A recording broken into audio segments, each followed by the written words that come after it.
My name is Jake Ward. I was a 2018 to 2019 CASBS fellow. I'm a technology correspondent at NBC News. You're catching me on assignment today, which is why I'm seated in this rental car, and I apologize for that. Everybody else is going to be much more attractive than I am today, and that's really how it should be for any television correspondent. While I was a CASBS fellow, I had both the material resources given to me and the incredible support of the center, which made possible a book that I wrote, my first, called The Loop: How Technology is Creating a World Without Choices and How to Fight Back. It's specifically about the subject we're speaking about today, AI, its long-term generational effects, and what hope there is for trying to build something into how we deploy it, what we know about it, what we can teach both the makers of it and those that it is deployed on, to make it, better aligned with what we want it to do in this world. This is the 20th episode, as I mentioned, of CASBS's webcast series, Social Science for a World in Crisis. And I want to acknowledge, before we begin, the partners for this episode. Those include the Behavioral Science and Policy Association, the Center for Advancing Safety of Machine Intelligence at Northwestern University, the Stanford Institute for Human-Centered AI, the Psychology of Technology Institute, the Regulation, Evaluation, and Governance Lab at Stanford, and the Rockefeller Foundation. Thank you to all of them for making this possible. Now, you have undoubtedly already read the bios of our panelists in the event promo, and we'll link to that in the chat box in a moment here. But you can link from the chat box, by the way, to resources related to today's event. But I just want to quickly introduce these folks so you can so we can jump right into talk together. Kristian Hammond is the Bill and Kathy Osborne Professor of Computer Science at Northwestern University. Daniel Ho is the William Benjamin Scott and Luna M. Scott Professor of Law at Stanford University and a CASBS Faculty Fellow. And Jennifer Log is an Assistant Professor of Management at Georgetown University. The reason we've drawn these three together is that they are working together in a CASMS-based project on developing a new field of AI practice. That's what we're here to talk about today. And I also want to mention one of the co-leaders of that project, former CASBS fellow and current research affiliate Jim Guzza. And we want to thank him very much for helping curate today's discussion. So I'm going to just broadly lay out how we're going to proceed today. I'm hoping that this conversation goes ways that I do not anticipate, but what we do anticipate is more or less four topics here. We're going to talk a little bit about how we articulate the current problem, what is lacking in the current practice of AI, what each of these panelists hopes should be addressed, what we think the priorities should be in addressing that problem, what is needed to get that done, and that is a long list, I have no doubt.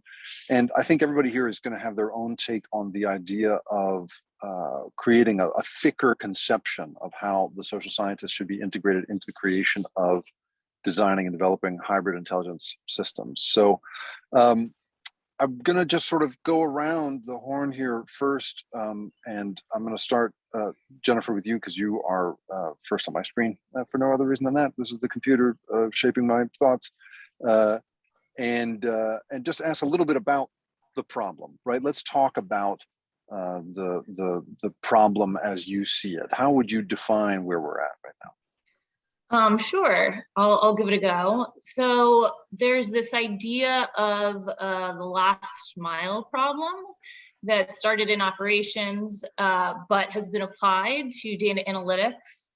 And really, I describe it as a gap existing between producing and using insights from analytics. So a lot of companies are investing more and more in big data.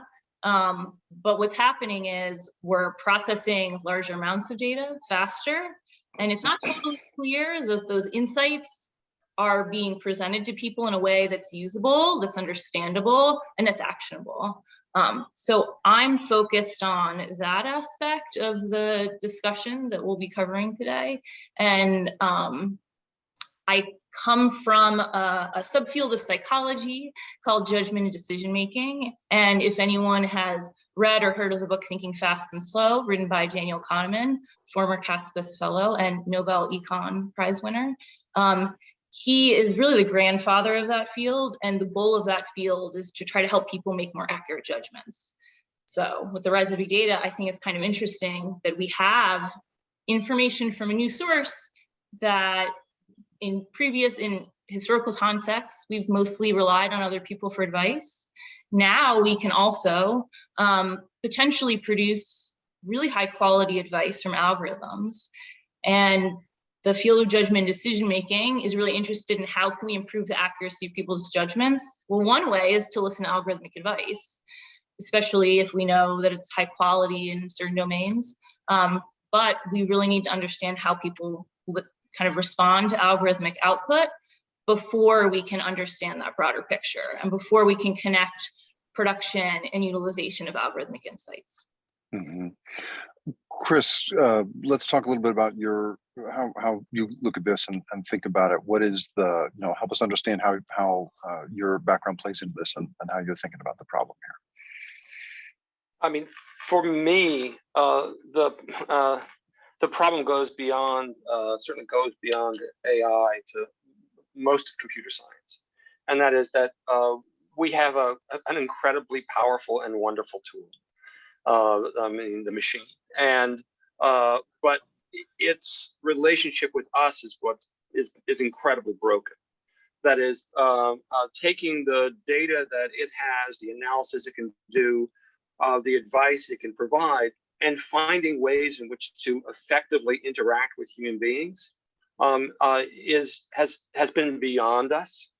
And in many ways, it's because the model within computer science of what a human being is a very old school model of the rational man, that we are making decisions based upon trying to optimize the result for ourselves and reduce the costs. But that's not how we make decisions. And from an engineering point of view, I've always been amazed by this, and that is that if you were building a system that had gears, and you didn't pay attention to the nature of the gears themselves, that is, what their structure was and when they break and when they work well, what their substance is. If you didn't pay attention to that, you'd be a bad engineer. But we're not paying attention to human decision making. We're not paying attention to human behavior, and so we build systems that, by their nature, might work really well with the rational man model, but with us, lead us to a place where we'll overtrust the machine. Sometimes we'll undertrust the machine. Sometimes we'll get ourselves anchored on something the machine has told us, and we are not attending to human beings as human beings from a computer science perspective. And there's always this moment where, especially when I talk to my colleagues, and they'll see something's gone bad, and they'll say, "Well, we told people to attend to these problems. We told people to pay attention. If you don't pay attention, you're going to crash when the control of the vehicle gets handed over to you." And it's like, yeah, but people don't pay attention unless you give them a reason to pay attention, and you've built something where you're ignoring the reality of human behavior, of human reaking, of human decision making, and that means you're just a bad engineer. And for me, it's like let's make people into better engineers by attending to the realities of humans. And Dan, you were one of the very first people to let me ask a bunch of really stupid questions as an early fellow, just around legal frameworks around this stuff. You were extremely instructive about this. So how are you thinking about it at this point? Yeah, well, Jake, thanks so much for hosting this, and thanks to Margaret and Jim for convening this group to hold these conversations.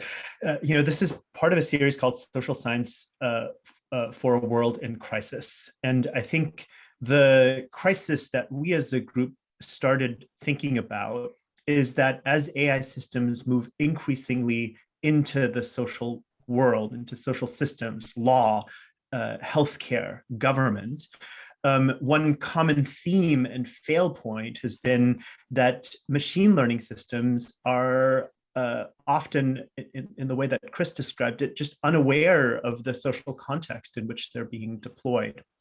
One early example is I spent a number of years actually working on health inspections and food safety. Mm-hmm. And the kinds of papers that were being put out at that point of time were, let's go and build a machine learning system to predict where food safety violations were likely to occur, without recognizing that actually the way that, for instance, inspectors can be assigned are based on zip codes and areas.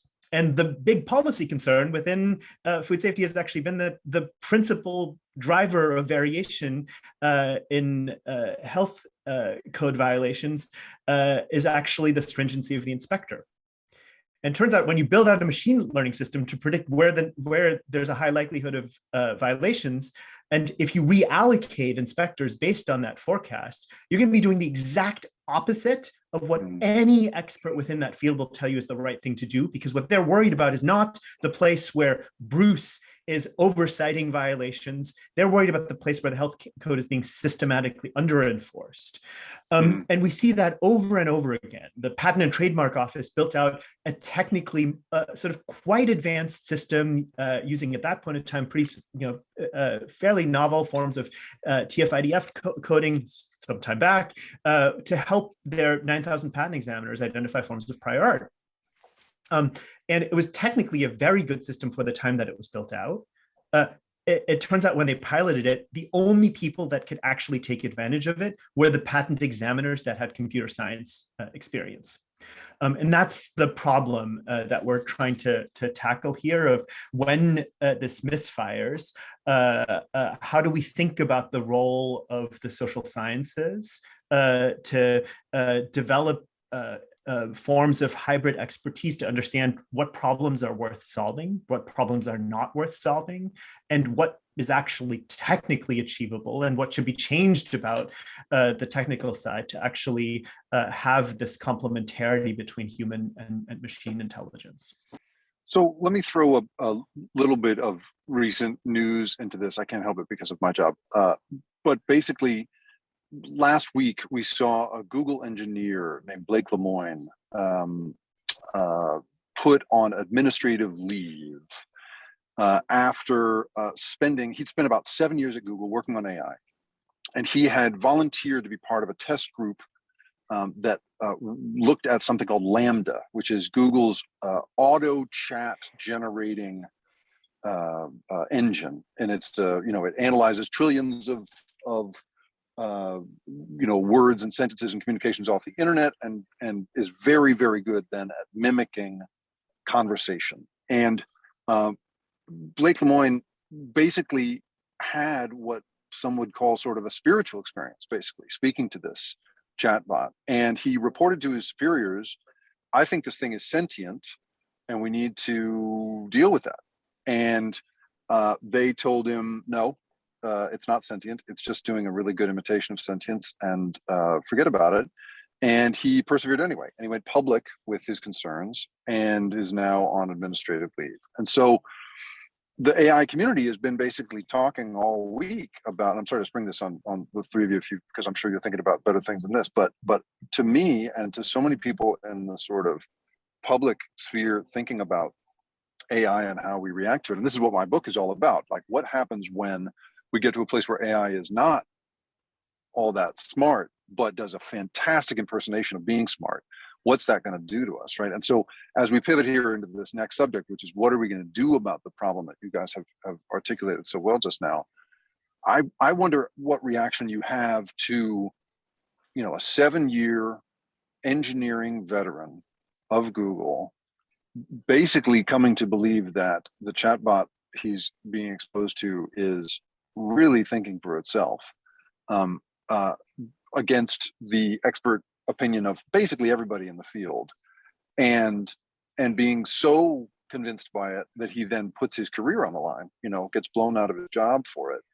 I find myself looking at that and thinking, okay, well, if somebody with his experience really can't tell the difference, I mean, this isn't quite the Turing test. This is something even beyond that, and I just wonder if any of you have a reaction to that episode and what it tells us about where we are at in just how little we seem to understand about how these systems are built and how broadly we seem to assume that they can do way more than they're designed for.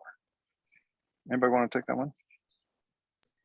And I guess I'll offer one sort of bit of perspective, which is that in a sense, this particular episode is not that new. If you think about Joseph Weizenbaum's ELIZA system that was built out in the 1960s, which was drawing on none of the large language modeling that underpin Lambda. What we saw is it was a kind of, very simple chatbot meant to kind of reflect back people's sort of comments as they were typing in. And there were quite a number of individuals who were just captivated by the system, much in the same way that his secretary famously told him, I need you to leave the room because I'm going to confide in this thing. He dressed it up as a therapist, and she said, I can't have you in the room. I'm going to have such personal. He ended up quitting the field. He was so terrified by what it ended up doing. And so in a sense, I think it's worth distinguishing, how much we've made leaps and bounds in terms of the development of kind of large language models and deep learning, but that human frailty, is not something new of an individual to be kind of captivated by a system and engage in forms of anthropomorphization when there's no question that ELIZA system was quite simple. So I think it's worth keeping that kind of historical perspective in mind. But I don't know if Chris or Jen have other thoughts on this. Chris, you're muted, just so you know. But yeah, what is our solution here? How similar to Apple Siri as an assistant, and as a user, you could say, I would like to schedule a haircut, or I would like to make a reservation at a restaurant, and Google Duplex, this computer application within Google Assistant, would call the business establishment and make that happen. And that came out, and Google had talked about it at their annual meeting. You can find it on YouTube. And headlines started popping up that people really didn't like the idea, the folks who are working at the businesses, thinking that they were talking to a person because they had anthropomorphized. The voice sounded very similar. It was very human-like. And it was a pretty short amount of time when this went public, and then there was backlash about people feeling like they were deceived. And so the fix for that problem was to provide disclosure, that once Google Duplex started interacting with the business, where obviously the businesses were having a tough time telling the difference between Jake calling to place a reservation and Google Duplex, that now Google Duplex would say, this is an automated system. But I think it's interesting because when I've talked to people, no one's using that program right now. No. Mm-hmm. Can you hear me now? Yes, hear you just fine. Fabulous. So Weizenbaum didn't quit the field because he was afraid of the systems. He quit the field because he was afraid of us, that we over-attribute like crazy. And my favorite example of this is one of the very first movies ever made was a full frontal shot of a train coming towards you. And you would, in the early days of film, they would show that film and people would stand up and run away because they only had the interpretation of a moving thing coming towards them as it's a train coming towards me and I'm going to respond to it.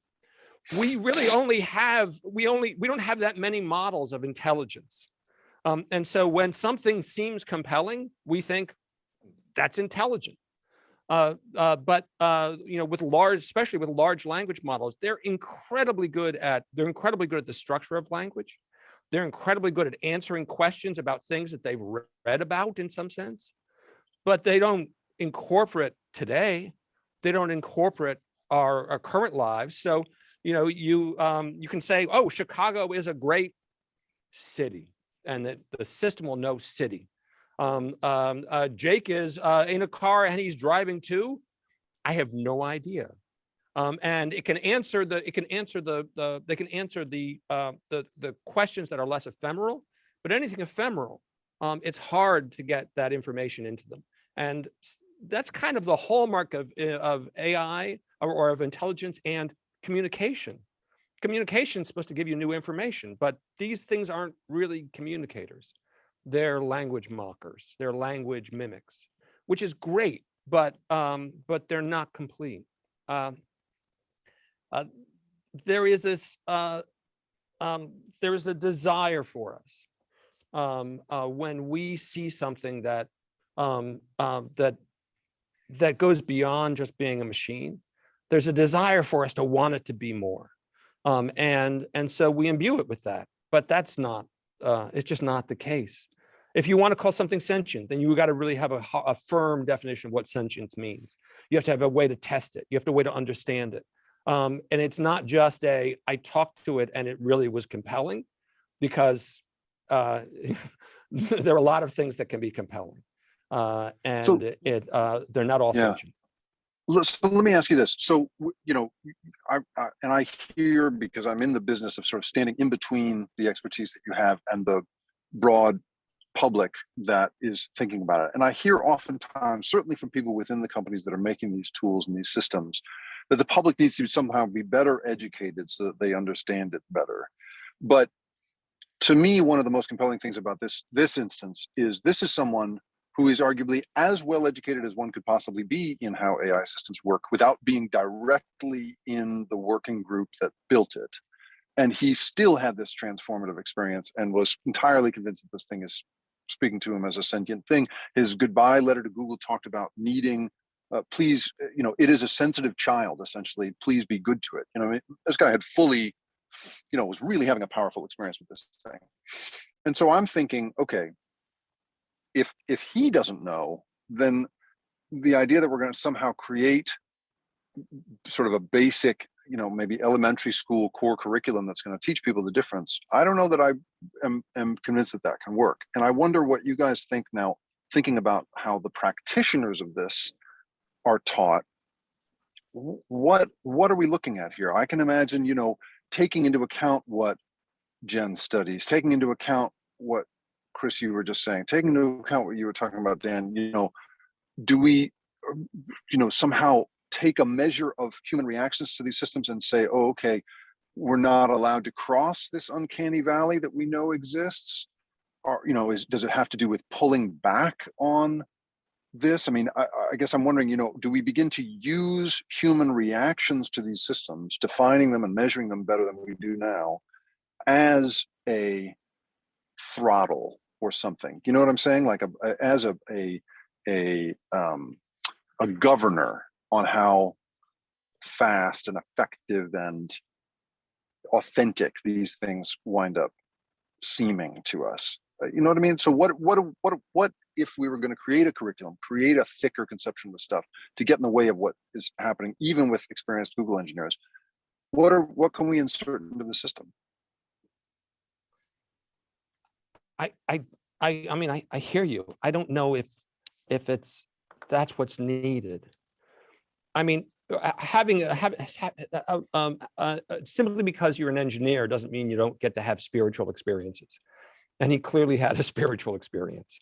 That's very different than you know, doing a hardcore evaluation of the nature of the mechanism, the causality underlying things, and the reality of the situation. And so there's that. I don't, it's interesting when, you know, the tech companies will say things like, well, you know, the public needs to understand these things better. And I actually see that always as a way of saying, we don't know how to explain these things well. Would someone else please do this for us? And it's like, no, it's your responsibility. You move something into the world, you have to tell, you have to be able to tell us the length and breadth of what it is and what it can do. And if you don't, as a technologist, you failed. I mean, I think that we've seen time and time again, it's like, no, you attend to the audience, you attend to who's going to use this, you attend to what they need to know. And if you attend to that and you make it part of your job and your mission as technologists, as engineers, as scientists, to actually embed your understanding of how things are going to be used in the system itself, so that when people are using it, they're not confused and they're not overwhelmed and they're not misunderstanding things, then you've done your job. But in order to do that, you have to understand the people you're working with. You have to understand the target. You have to understand the audience. And that, I think, is what's important now. Jen, you study human decision making, how people respond to this stuff. Tell us a little bit about your impression of this, right? Is it about educating people? Is it about educating the practitioners so that they understand what they're wielding? What are we talking about here? Yeah, so as I've been using experiments to test how do people respond to identical advice when they think it comes from an algorithm versus a person. In parallel, I actually started developing a class. I created a class in the last year of my postdoc called The Psychology of Big Data. And that, I think, is pretty relevant to our discussion. It came out of discussions I'd had with C-suite folk, people who were in exec ed, and they said, oh, we would like to know what 5 questions we can ask our data analytics team. So it's a little bit different from what we've talked about.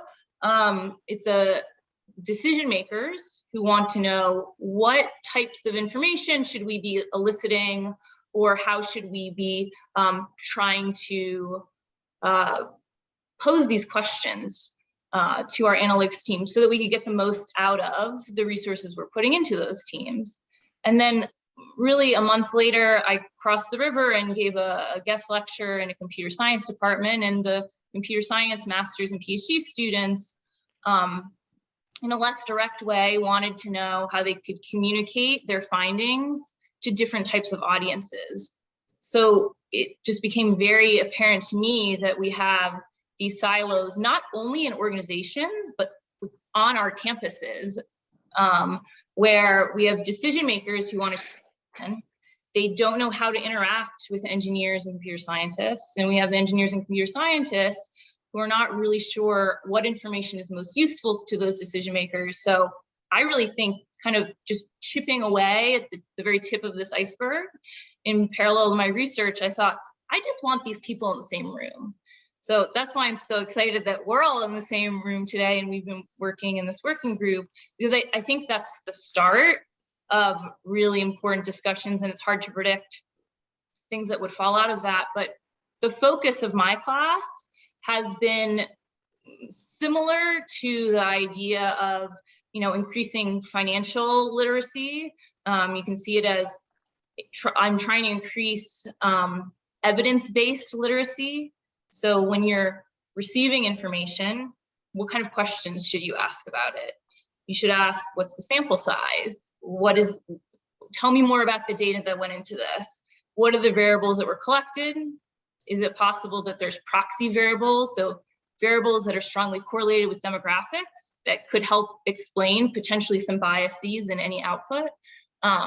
So that at a very basic level is kind of where I'm starting to try to address this problem. And I'm curious to hear Dan's thoughts as well. Yeah, Dan, let me throw something at you that I encountered when I was writing my book, which is looking at the ways different societies define harm and how they then look at how technology either exacerbates that harm or can in some way be harnessed to pull people back from that harm. So one example, for instance, is gambling. In the United States, we have an extremely wide open legal framework around gambling, and it's becoming more and more wide open, right? Online sports betting is now legal in 31 states.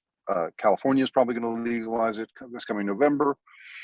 But in Canada, where gambling is regulated by the government, there are casino systems there that basically use, as all modern casino systems do, a swipe card. You fill a card with money, and then you use that debit card over the course of your time gambling. And what they do in this particular series of casinos is they use a behavioral algorithm, a predictive algorithm, to say, okay, this person has now lost control of themselves. They've gone off the measurable barometer of self-control, and they are going to immolate themselves financially unless we step in. And at that point, that casino operator freezes the card, and that person cannot gamble again. The pit boss is instructed to come get them.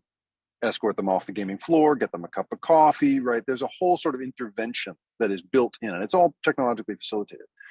And that is, I think, because we have, at least Canada has agreed that there is a point past which you should not go as a recipient of this stimuli.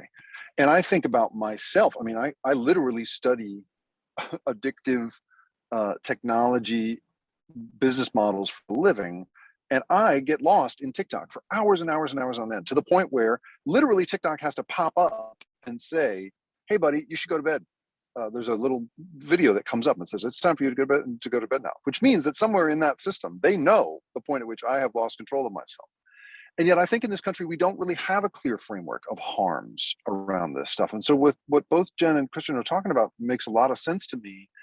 But when I think about a wide open world of deep fakes, and one audience question is asking, what does curriculum matter if we're being fooled as badly as we are by some of these systems?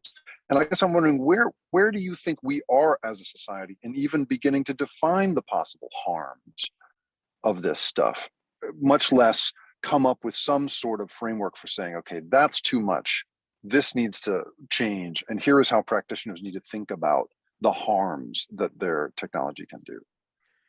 It's a really great question. And I think, so many of the current policy interventions focus on this notion of algorithmic impact assessments, really to very forthrightly, before deploying a product, actually thinking about all the potential downstream harms.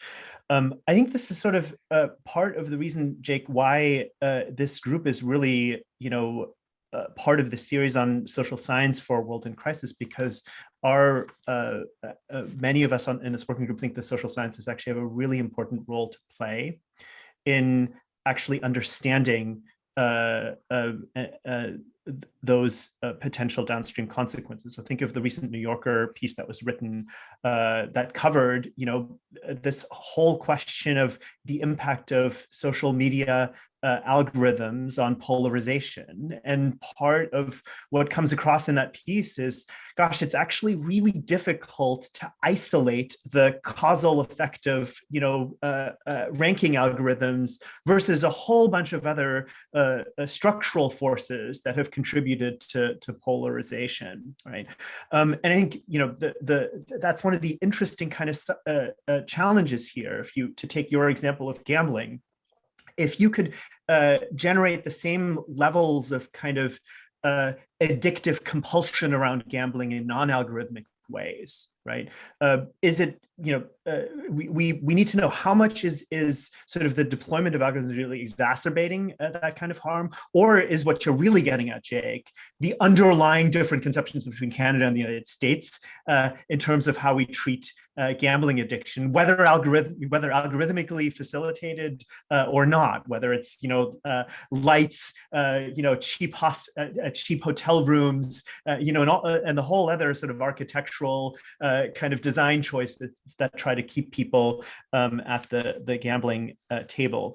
And I guess just to let me take that back to kind of the what this group really has been focusing on has been this notion that one of the most common pitfalls has been that machine learning has tended to really fixate on optimizing model accuracy and not accounting for the human-computer sort of interaction. That's fundamentally to us a kind of question about the role of the social sciences. And one of the things that this group has iterated towards is borrowing a page out of the playbook by James Landay here at Stanford, who kind of adopted, for instance, this notion of design patterns, of can we think about best practices, encapsulating that in a set of reusable templates to force people to engage and ask those kinds of questions of what are the downstream consequences? What are the kinds of recurring problems we've seen in terms of bias and other forms of algorithmic harms? And is there a way to think about that, injecting that into the design process that may actually spot these issues earlier on? Or another way to think about it is how do we convert algorithmic impact assessments, which are pretty superficial at this stage, and actually sort of imbue those with the kinds of social scientific insights that someone like Jen and many others on the group can provide to think about these issues ex ante? Do we think, that there is, I'm thinking here about the sort of the spectrum. I mean, over and over again, I basically bumped into, in both writing my book and in my day-to-day work as a journalist at NBC, I bump into business models and the same, in some cases, literally the same off-the-shelf, AI systems being deployed on these wildly different products and audiences. And yet, so there'll be a spectrum, for instance, from, I did some reporting for the book and on air about a whole category of companies called social casino companies that have created such effective predictive systems for finding and ensnaring people that are prone to gambling, that they will pay to gamble with virtual currency and with no hope of winning any money back. So it is literally the definition of a loser's game. There is other outcome other than giving more money in. And yet I interviewed people, and according to the class action lawsuits that are coming out of this, there are thousands of people across the United States who have lost 5 figures and sometimes 6 figures to this. And these are people who cannot afford that money.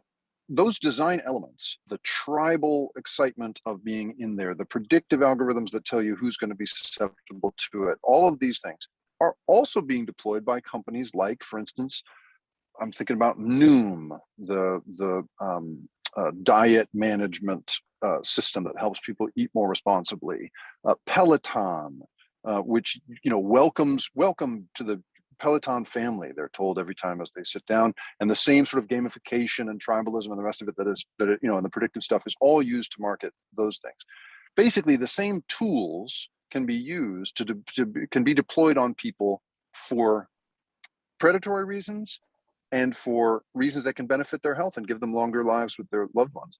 And I guess I wonder, what role do you think a working group like yours can have in helping? I mean, do we have any hope of pre-embedding our values into these systems through something like the work that you are doing? Or this is something that's one of our audience members is asking, or do we need to, I don't know, somehow line up some cultural expectations? This is again to the educating the public question, right? But like, can we pre-embed our values when it seems to me our values are so squishy? We've just barely got our heads around them as a society anyway. Can we pre-embed our values into systems like these through educating the people who make them? I'm not sure if we can. Yes, I think we can. We can certainly embed values into systems. But I think the important part here, and one of the reasons why this group exists, is that in order to do that, you actually have to understand the causation of the system itself, including the human element. And that is that we can take a look at the world of dark patterns, including systems that are designed to be addictive in nature through engagement models, and pull the science out. That is, forget about the evaluation of what these things are making you do, but figure out what the dynamic is in terms of how to interact with an individual to move them in one direction or another. And once you've got that, then you actually have 2 things in your hands. One is that you can say, if you are designing a system and here is your goal, here is how you go about doing it. And the other is, once you've designed a system and we can look at those goals, then we can actually say, look, you've built this thing for this goal. And if this goal is not positive for your people, is not positive for your customers, is not positive for society, then we get to hang you up on that, because this is the pattern and this pattern works. And we can help you lose weight, but we can also get you addicted to an ice cream cone every morning. It's like, we can go whatever direction, you can go whatever direction you want, but we will be in a place where we know enough about the causation and we know enough about the patterns that we can call you out on it. And the system, the notion is not that the system has the values already embedded in it. It's that you have to understand the causation. You have to understand how it works in order to even begin to think about evaluation or doing that embedding. Mm-hmm. And Jen, I had an interview at one point with a guy who was a senior person on a team that was doing basically credit scores. I can't give away the name of the company, but he was doing credit scores and credit risk assessment, essentially for making loans to people using automated systems. And I asked him, I had heard secondhand that his company had been trying to get on the right side of history, trying to correct historical inequities when it came to the racial patterns in this kind of loan making.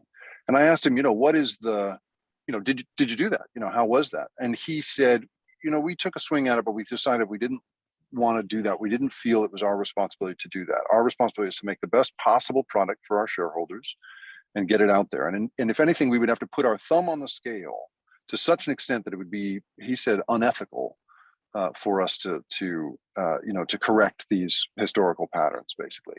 And so he was just sort of going ahead in this kind of, this way of sort of saying, this is how the world is, and we just make the best possible product to work in that world. And I guess I'm wondering, if you had a crack at that guy early in his education, right, what do you think you could have changed about his perspective or thought about in this perspective? Honestly, I'd be interested in anybody's reaction to this, but John, I'm just super curious how you react to that. Yeah, I'm definitely not in the practice of trying to get people to change their perspective, because the other program of research that I do is overconfidence, and people fail to update their beliefs as much as a rational actor would. So I need to preface it with that. I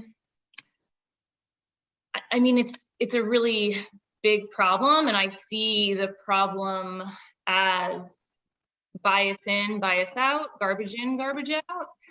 And if organizations are not willing to look at their historical data to see where mistakes were made before, either biased against certain demographic groups or otherwise, that's another problem in and of itself. That's like, hopefully there's some researchers looking directly at that. It's a little bit outside of my field of inquiry, but I often use Amazon hiring as an example. There was a lot of media coverage that Amazon was using 500 models to predict who the best performers would be in the applicant group that they had to determine who they'd hire. And over again, these 500 models were only hiring men and not hiring women. And what could have happened was that Amazon didn't share any of this, and no one would know. And they would be doing hiring, relying on human judgment. But instead, the media covered this, and Amazon shared that what they were able to pinpoint in the historically biased data, which was being fed through the algorithms, and the algorithms were doing their job of magnifying the tool that it is, that there were certain words that were almost perfectly correlated with gender. And these words didn't really matter. If you look at them, you would say, saying that you captured value shouldn't really be the make or break of you getting hired at a company if you had worded that sentiment in a different way. And so I share those words with my students, and I say, this is the difference between getting hired or not with those 500 models, but you can use this now as an applicant, but also the organization can learn where human judgment had produced bias in the first place before it ever got fed into the algorithm. So instead of blaming the algorithm, I think your anecdote really highlights we need the willingness of people in organizations in positions of power who are willing to take a good hard look at the historical data that they have collected. Some might not even have the data collected in a useful way to look at it. So just the first step of looking at the historical data, putting it together in a way where you can find these patterns in the first place. I guess I'm for using algorithms with magnifying glasses. So the algorithm is just going to magnify the input data that's fed to it. And if you really want to know how biased or neutral, or high or low quality your data is, magnify it with algorithms so you can go back and rectify it. But that leads to a larger discussion of who is willing to do this. And talking to undergrad students, they're really excited about that. And I hope that with generational changes, more people are willing to kind of take a stand in their company and try to make these changes. Do you think there's a way to build that into the early education of these folks before they reach those companies? Because that's the thing that I bump into time and again, right? Speaking to people inside the companies, they talk about, having such limited input into the strategic decision making around these products.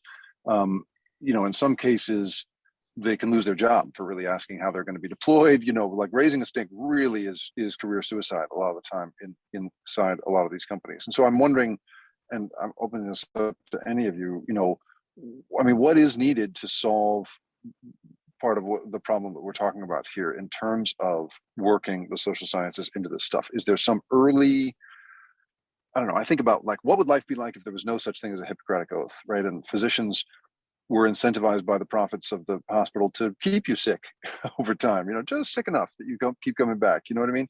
Like we have some fairly sophisticated public some institutional ideas about how to keep people motivated properly to do things right. Now, well, of course, we could argue for hours about whether the healthcare system is functioning, but at the very least, I think we could agree, right? The Hippocratic Oath is really had an effect.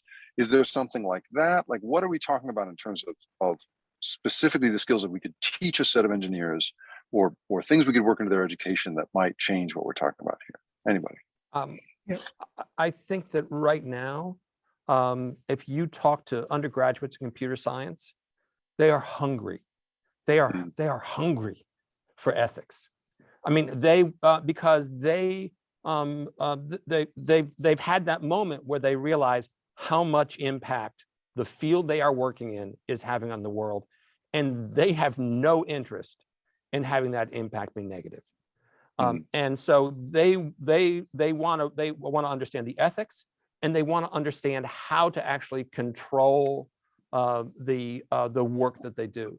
And the thing that's deadly right now is that if you interview machine learning engineers and you ask them about their data, they'll essentially tell you the truth, and that is, I just was handed the data. There's somebody else who's gathering and collecting, managing, merging, making decisions about what features are here, and they're handing it to me. And my job is to optimize the algorithm. And then you ask them, well, what's it going to be used for? It's like, I don't even know that at all. All I know, and that's the problem, is that there's not this idea of there's a work stream that is going to give you a product at the end. And you have to, at every single stage of that work stream, you have to have people who are aware of where it came from and where it's going.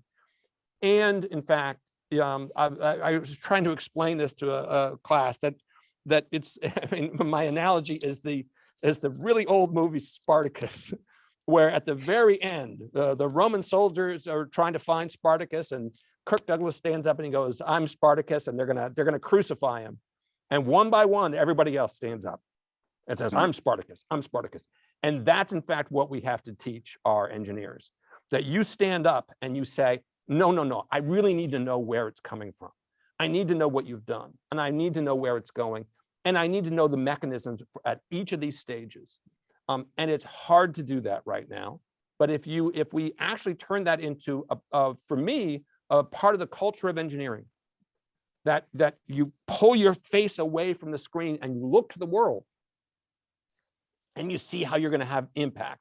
And it's your job to make sure the impact isn't negative. And we can give you example after example after example of all the bad things that we have allowed to happen because no one pulled their head up. And now it's time to teach everybody to pull their head up and to look to impact. Jake, if I could kind of just take you back to the example that you had of kind of credit risk scoring. I just want to actually also say the law is going to play a role here, right? So the CFPB recently announced that it's going to initiate the process for having non-discrimination be part of a quality control process. And so I think that, would be an important kind of backstop to ensure that there aren't kind of discriminatory products being put out there. But in terms of the broader conversation that we've been having, right, Jake, you focused us a lot on education as an intervention. You mentioned the notion of the Hippocratic Oath, but as many colleagues would remind us, there's no such thing as a professional license for a software engineer. It is not a threat to take away Chris's ACM card, if he even has a physical card, right? That's just no threat in terms of what he's able to do as an engineer. And we have lots of interventions, potential interventions being floated, like checklists, ethics review, notions of contestability, and the one, we've kind of been talking about a little bit within this group, the notion of design patterns.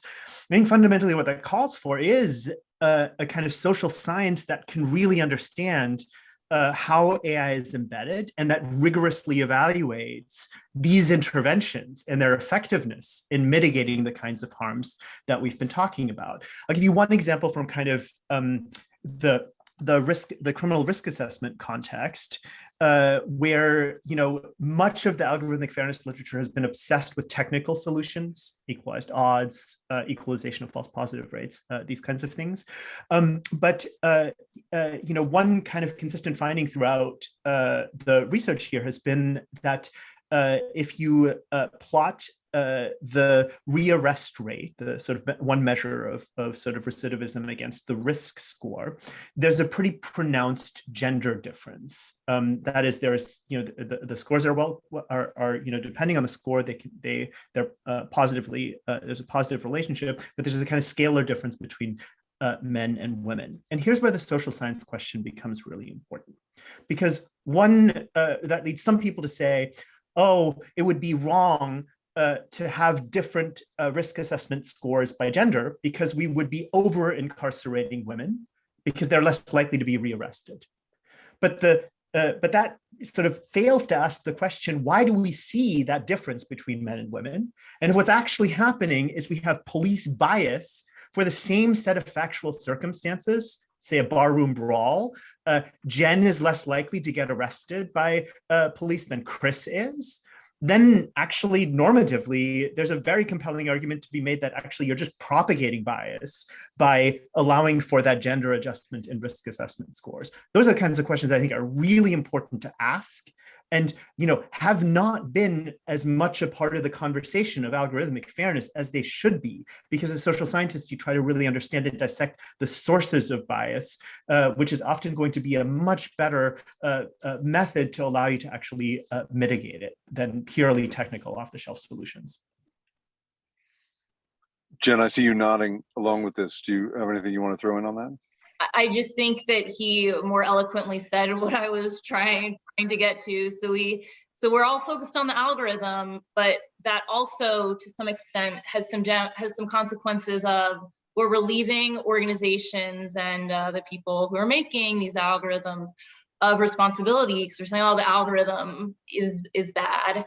And I think Dan just kind of nailed that point for me.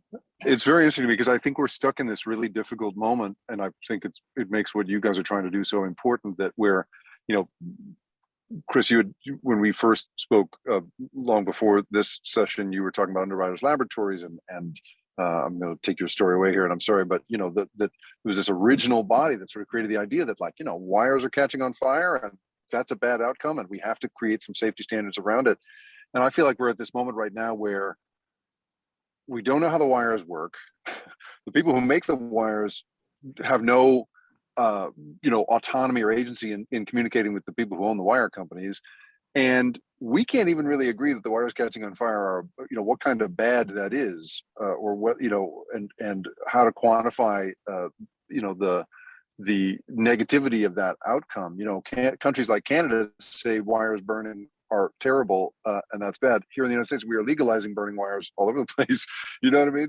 It's a very complicated moment we are in. And so maybe just to wrap up here in this session, as we're thinking about what you guys are doing, maybe we could go around and just talk a little bit about this idea that we have spoken about as a group before of just a thicker conception of how the social sciences can be integrated. You know, we have commenters in the audience saying, you know, well, can't we just, you know, emphasize positive human traits, empathy and intellectual curiosity? You know, can we just inculcate, you know, goodness into people, right? But we're talking here, I think, about trying to formalize something beyond just sort of, you know, filtering out, you know, bad people. There's something has to be built into the system here, and it's not quite clear what that is. Maybe one thing we could talk about a little bit is, if anybody wants to touch on this, is this difference between AI, as we've been talking about, right, and this emphasis on the idea of the algorithm, and what I know you guys are thinking about as this sort of hybrid human machine intelligence that you guys have been thinking about and talking about. Chris, do you want to jump in on any of this? Sure. The notion here is to say, look, you know, when we're building systems, let's build systems, not build one device, but actually say we're going to build devices that work together. And one of those devices is going to be people, human beings. And once we say that there's got to be that linkage has got to be there, then we have to start considering, well, what is the model that the humans have of the thing they're interacting with? What is the outcome of the whole system, not just the algorithm? How well do we trust? How can we collaborate? What needs to be passed back and forth? And you start having that series of questions just because you say, no, they've got to work together. And those are the questions that once you start answering them, give us the information about what we need to do in order to optimize the outcome for the human, not just the outcome of the system itself, you know, of the core algorithm itself. And it doesn't guarantee ethics. It doesn't guarantee positive outcomes, but it gives us the substrate of information about how to manage it that will give us the beginnings of being able to say, look, we might need some regulation here. We might need some cultural change here. But the outcome is going to be that we know where the knobs and levers are. Once you've figured out how to get people to gamble, how to get them addicted to gambling, then why don't you figure out how to get them addicted to exercise? I mean, it's like the physics of it all is what we need first. And then we can decide how to apply that physics to make the world better. Great.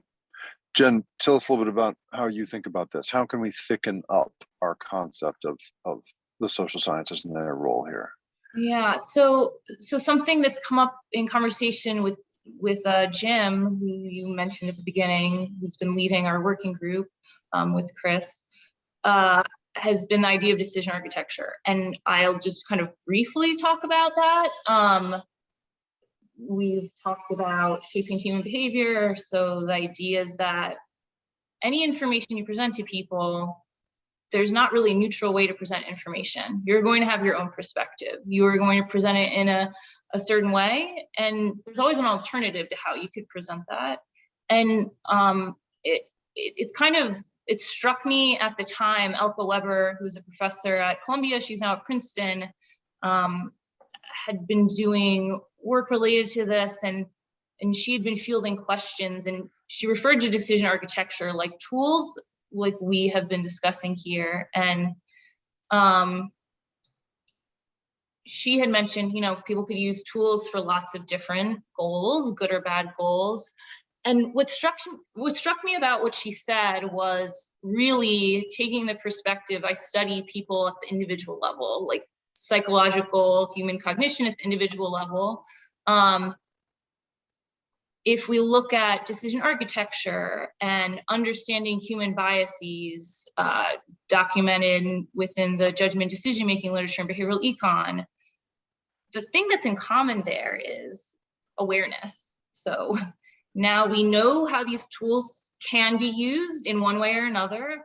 We know to some extent, where some biases are more likely to pop up, or what they look like at least, so at least we can identify them. And I think the strange thing about biases is that you can have a full class on biases, yet we're still going to fall prey to many of them, just because when we are trying to make decisions, we're often in a time crunch.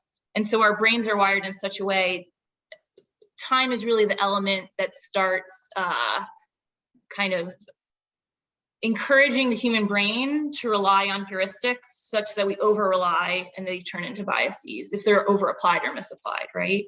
So if we rely on these shortcuts too much, they turn into biases. But I think what I've seen from decision architecture and people thinking about biases, people can now name them and they'll say, oh, I noticed that in this negotiation, someone had mentioned a number early on and I anchored to that and I insufficiently adjusted. And I think once we get into that world where people can identify and talk about kind of the psychological responses to the stimuli that is our world, we're in a much better position, right? It sounds a little less scary to me, at least, if we can get people to identify and at least partly understand, even if we will be falling prey to biases, especially when we're in a time crunch. And I hope that we can do that, thinking about algorithms as tools as well, and thinking about the different possible outcomes. I try to articulate it in a book chapter that I wrote, breaking up preparing to build the algorithm, building the algorithm, and interpreting output from the algorithm. So not just from the end user's perspective, but kind of from the creator's perspective as well. So I think if both sides can think through that more and identify kind of pressure points or points where errors might occur, biases might crop up, having a conversation is the first step. That's great. Good. Dan, what do you think? Yeah, I mean, I think, Jake, it's been so interesting to hear your questions because you've pushed us a lot on like very affirmative harms. And I think this is really, I guess one way I might try to divide this is to think about, you know, inadvertent harms, which we're seeing a lot of as well, that I think are more easily targeted through things like design patterns, impact assessments, forms of ethics review. But as you've written about so nicely in your work, there are many instances where there's actual like intentionality behind the way that products are designed. And Oliver Wendell Holmes had the sort of phrase of how the law should take the bad man into account, the proverbial Holmesian bad man, because for every Microsoft or AWS that issued a moratorium for the use of facial recognition technology, particularly for police, there are the Clearview AIs of the world. And at that point, it's not, the design pattern is not going to help mitigate those kinds of more sort of intentional moves that are being made. And I guess one thing that I thought came across really nicely from your commentary is that, there are instances where when we're concerned about those kinds of harms, be it in the criminal justice system, be it in the welfare system, be it in gambling, one way in which to think about that is that at least the kind of value judgment as to the incentive structure that we allow may not be one that requires you to have kind of full technical command of how algorithmic systems are being made. It's much more of a core democratic question of how much do you want for there to be more forms of input and accountability in the criminal justice system, in the social welfare system, or in the kinds of red lines we may want to draw as to forms of manipulation of individuals when it comes to gambling addiction. Mm-hmm. Well, I really appreciate all three of you and your broader panel for coming together. I think one of the lessons of my time at CASBS and writing the book is just how much we are going to need such a broad set of inputs to and perspectives to be thinking about this. This stuff is moving so fast, and the companies deploying it are, I think, so poorly incentivized to do the kind of thinking you guys are doing in this case. And so I just think it's very holy work and very important. So if I could add one last thing, I think it's one of the of commenters just noted, just one thing that I think is worth noting here is the importance of forms of external oversight. It's institutions. Yeah, we haven't touched that at all. As we're starting to broaden this kind of conversation, right, one of the commenters notes the really important work by organizations like the Algorithmic Justice League or the ACLU in providing forms of checks and balances in the system. I think that has been hugely, hugely critical to this kind of system. Sorry to interject. No, you're absolutely right. And I think that what is so important about what you are describing is that I think the attitude in the United States is so wild west around this stuff, especially as compared to Europe. And argue that, you could argue that in Europe, where AI is going to be regulated, in all sorts of ways. And one of the paradigms they're talking a lot about is just the whole notion of addictive technology being something they want to outlaw. But we live in the world of Peloton and Noom. So is that what we're talking about, right? As Jen has articulated over and over again, right? There are some very smart, ways of nudging behavior in a positive direction. Kristian was talking about that as well. So we are in such a raw moment for this stuff, and I think it is so powerful what you guys are doing. So again, I just want to acknowledge the three of you. So Kristian Hammond of Northwestern, Dan Ho of CASBS at Stanford, and Jennifer Log of Georgetown. Thank you so much for being here. I also want to thank this event's co-sponsors, the Science and Policy Association, the Center for Advancing Safety and Machine Intelligence at Northwestern, the Stanford Institute for Human-Centered AI, the Psychology of Technology Institute, the Regulation, Evaluation, and Governance Lab at Stanford, and the Rockefeller Foundation. And I also want to just make sure everybody gets a heads up here about the next episode of Social Science for a World in Crisis, the 21st episode, and also some information about how to view previous episodes. All of that is going to pop up on your screen in just a few seconds. So thank you again, the three of you, for the work you're doing and for being here today. And thank you, everybody, for taking some time and spending it with us. Thanks. Thanks for having us. Thanks so much.